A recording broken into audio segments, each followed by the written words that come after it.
Hello friends, welcome back to my YouTube channel architecture life and studies. आज की topic होगी merit list calculation JEE main paper 2 और नाटा में क्या difference होता है। बेसिकली एक कमेंट आया था मेरे को कि मेरे को 97% आया है तो मेरे को एनआईटी कॉलेजेस मिलेंगे कि नहीं मिलेंगे, ऐसा कुछ कमेंट आया था मेरे को। तो मैं उसी पे चाह रहा हूँ कि मैं आपको बताऊँ कि मेरिट लिस्ट कैलकुलेशन कैसे होती है नाटा और जेईई मेन पेपर 2 में। ठीक है, अगर आपने चैनल को सब्सक्राइब नहीं किया तो नीचे सब्सक्राइब का बटन है, प्लीज़ चैनल को सब्सक्राइब कर लें क्योंकि आगे आपको बहुत सारी वीडियोस मिलेगी और थोड़ा मोटिवेशन मुझे भी मिलेगा। और नीचे एक टेलीग्राम का चैनल है, वहाँ तो ज़रूर से ज़रूर सब्सक्राइब कीजिएगा क्योंकि जो चीज़ें मैं यहाँ बताता हूँ और बहुत सारी नोट्स वगैरह आपको वहीं मिलेगी। जो नोट्स आपको आर्किटेक्चर से रिलेटेड होगी, आर्किटेक्चर पेपर से रिलेटेड होगी, वो सारी चीज़ें वहीं मिलेगी। तो प्लीज़ वहाँ तो ज़रूर सब्सक्राइब कीजिएगा। तो बेसिकली दोनों का अलग अलग होता है। अगर मैं जेईई मेन का बात करूँ और नाटा का बात करूँ तो दोनों अलग अलग होते हैं। अगर मैं आपको भी बताऊँ कि अगर आप जेईई मेन की रैंकिंग को देखते हैं तो जेईई मेन में आपको सिर्फ 75% चाहिए 12th में। ठीक है, उसके बाद डिपेंड करता है कि आपको कितना मार्क्स आया जेईई मेन पेपर 2 में। अब तो परसेंटाइल की थी, पहले तो नंबर की बात होती थी। तो नंबर तो 250, 272, 278 मतलब 280, 85 तक बहुत हो जाते थे। मैक्सिमम नंबर, अच्छी रैंकिंग मिल जाती थी, एनआईटी कॉलेजेस मिल जाते थे। लेकिन अब की बात करें तो अब परसेंटाइल पे है, तो आपके स्टेट पे भी डिपेंड करता है कि आप किस स्टेट से। जैसे अगर यहाँ पे मैं अगर बिहार से हूँ अभी, तो मेरे पास एनआईटी पटना है जिसमें आर्किटेक्चर होता है।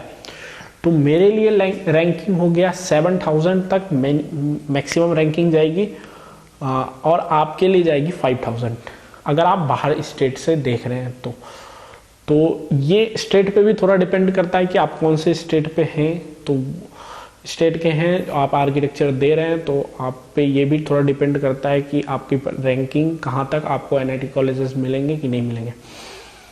तो यही बातें थी कि इसकी जो जेईई मेन की रैंकिंग होती है वो डिपेंड करती है, जेईई मेन का मेरिट लिस्ट डिपेंड करता है रैंकिंग पे कि आपकी कितनी रैंकिंग है जेईई मेन के पेपर में। जो आपके रिजल्ट हो गए वहीं पे रैंकिंग लिखी हुई रहती है। तो बहुत सारी हैं पिछले साल की रैंकिंग, आप वो भी देख सकते हैं। आप मेरे को कमेंट कीजिएगा तो मैं बेसिकली बता दूंगा कि हर कॉलेज का स्टेट कोटा का कितना जाता है रैंकिंग और बेसिकली रैंकिंग कितनी जाती है। और बहुत सारी कैटेगरीज होती है, एसटी, एससी, ओबीसी।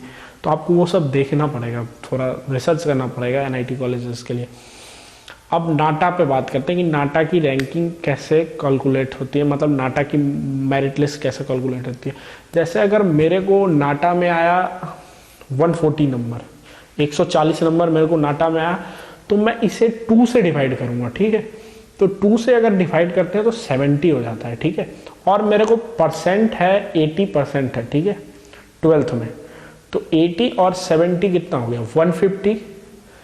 तो मतलब आपको पहले नाटा के स्कोर को 2 से डिवाइड करना है, फिर उसको अपने 12th के परसेंटेज से ऐड करना है, उसके बाद फिर उसको 2 से डिवाइड कर देना है।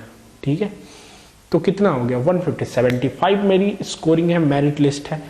तो आपका वही मेरिट लिस्ट नाटा में वही मेरिट लिस्ट है और उसी लेवल पे आप हर एक स्टेट पे जा करके अपना काउंसलिंग कराएंगे, क्योंकि जेईई मेन का काउंसलिंग तो डायरेक्ट हो जाता है, डायरेक्ट जोसा से हो जाता है। लेकिन जब आप नाटा से काउंसलिंग करते हैं तो हर स्टेट का आपको अलग अलग काउंसलिंग का फॉर्म फिल करना पड़ेगा और हर स्टेट का अलग अलग काउंसलिंग होता है जो हर अलग अलग कॉलेजेस देते हैं।